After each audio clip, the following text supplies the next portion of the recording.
Hi friends, welcome back to our channel. ఈ రోజు అయితే చాలా సింపుల్ గా బగారా రైస్ అయితే మేమైతే ఎలా ప్రిపేర్ చేస్తాము అనేది అయితే ఈ వీడియోలో చూద్దామండి.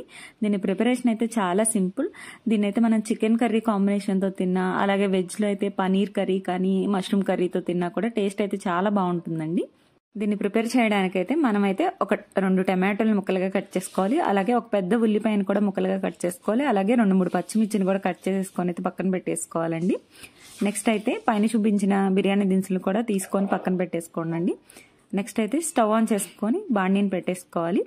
ఇందులో అయితే ఒక 2 స్పూన్స్ నెయ్యి, అలాగే 2 స్పూన్స్ ఆయిల్ని కూడా యాడ్ చేసుకొని ఇది కొంచెం వేడైన తర్వాత అయితే ఇందులో కొంచెం షాజీరాని అయితే యాడ్ చేసుకోవాలండి. నెక్స్ట్ అయితే 4 యాలకులు, 4-5 లవంగాలు, ఒక 3-4 బిర్యానీ ఆకులను కూడా యాడ్ చేసేసుకోవాలి. అలాగే 2-3 చెక్కను కూడా యాడ్ చేసుకోవాలి. వీటన్నిటిని కొంచెం దూరగా వేయించుకోవాలండి. అలాగే మనమైతే జీడిపప్పును కూడా వేసుకుంటే టేస్ట్ అయితే బాగుంటుందండి. ఒక 10-12 జీడిపప్పులను కూడా యాడ్ చేసేసుకోవాలి. ఇప్పుడైతే పుదీనాను కూడా యాడ్ చేసేసుకొని వీటంతటిని అయితే వేగనివ్వాలండి. నెక్స్ట్ అయితే మనం పొడుగ్గా ముక్కలుగా కట్ చేసుకున్న ఉల్లిపాయ ముక్కల్ని కూడా ఇందులో అయితే యాడ్ చేసేసుకోవాలి. అంతా అయితే ఒకసారి బాగా కలుపుకొని ఉల్లిపాయలు అయితే బాగా మగ్గే వరకు అయితే మగ్గించుకోవాలండి. ఇప్పుడైతే ఉల్లిపాయలు మగ్గిన తర్వాత అయితే ఇందులో అల్లం వెల్లుల్లి పేస్ట్ని అయితే యాడ్ చేసుకోవాలండి. 1 స్పూనున్నర అల్లం వెల్లుల్లి పేస్ట్ అయితే సరిపోతుందండి. అల్లం వెల్లుల్లి పేస్ట్ని కూడా యాడ్ చేసేసుకొని దీని అంతటిని ఒకసారి బాగా కలిపేసుకొని ఈ అల్లం వెల్లుల్లి పేస్ట్ని కూడా ఆయిల్ పైకి తేలేలా వేగేలాగా అయితే వేయించుకోవాలండి. ఇప్పుడు ఇదైతే అంతా బాగా వేగిన తర్వాత అయితే నెక్స్ట్ అయితే ఒక చిన్న స్పూన్తో 2 స్పూన్స్ వరకు కొబ్బరి పేస్ట్ని అయితే యాడ్ చేసేసుకోవాలండి.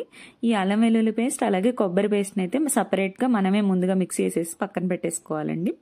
ఇప్పుడైతే 2 స్పూన్స్ వరకు కొబ్బరి పేస్ట్ని కూడా యాడ్ చేసేసుకొని అంతటిని అయితే ఒకసారి బాగా కలిపేసి మూత పెట్టయితే మగ్గనివ్వాలండి. ఇప్పుడు పచ్చివాసన పోయే వరకు కొబ్బరి పేస్ట్ని కూడా మగ్గించుకున్న తర్వాత అయితే మూత తీసేసుకొని ఇందులో ఆల్రెడీ మనం 2 టమాటోలను అయితే ముక్కలుగా కట్ చేసి పెట్టుకున్నామండి. ఆ టమాటో ముక్కల్ని అలాగే పచ్చిమిర్చి ముక్కల్ని కూడా ఇందులో యాడ్ చేసేసుకొని మరొకసారి అంతా బాగా కలిపి మూత పెట్టయితే టమాటోలను కూడా మగ్గనివ్వాలండి. ఇప్పుడైతే టమాటాలు కూడా కొంచెం బాగా మగ్గిన తర్వాత అయితే మనం ఇందులో కావాల్సింది అయితే ధనియాల పొడి అండి. ధనియాల పొడిని అయితే మనం యాడ్ చేసుకోవాలి.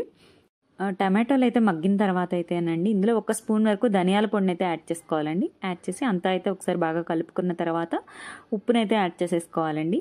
అలాగే మనం ఆల్రెడీ కట్ చేసి పక్కన పెట్టుకున్న కొత్తిమీరను కూడా ఇందులో అయితే యాడ్ చేసేసుకోవాలి.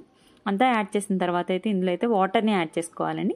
నీళ్ళ కొలత అయితేనండి 1 గ్లాస్ బాస్మతి రైస్కి అయితే 1.5 గ్లాస్ నీళ్ళండి. అలాగే ఈ బిర్యానీ రైస్ని అయితే ఒక 30 నిమిషాల పాటు ముందుగానే మనం నానబెట్టుకోవాలండి. ఇప్పుడైతే నీళ్ళని కూడా ఇందులో యాడ్ చేసేసుకొని అంతా అయితే ఒకసారి బాగా కలిపేసుకోవాలండి. నెక్స్ట్ అయితే ఉప్పును చూసుకోవాలండి. మీకు టేస్ట్ ఉప్పు సరిపోకపోతే మరి కాస్త ఉప్పును కూడా ఈ నీళ్ళలో అయితే మనం యాడ్ చేసేసుకోవచ్చు.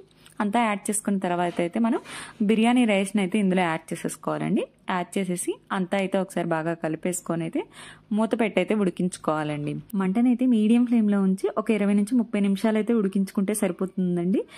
మనకి బగారా రైస్ అయితే రెడీ అయిపోయినట్టే. ఇలా చాలా సింపుల్గా అయితే ప్రిపేర్ చేసేసుకోవచ్చండి. మా వీడియోస్ మీకు నచ్చినట్లయితే ప్లీజ్ లైక్ చేయండి, షేర్ చేయండి, అలాగే మా ఛానల్ అయితే సబ్స్క్రైబ్ చేసుకోండి.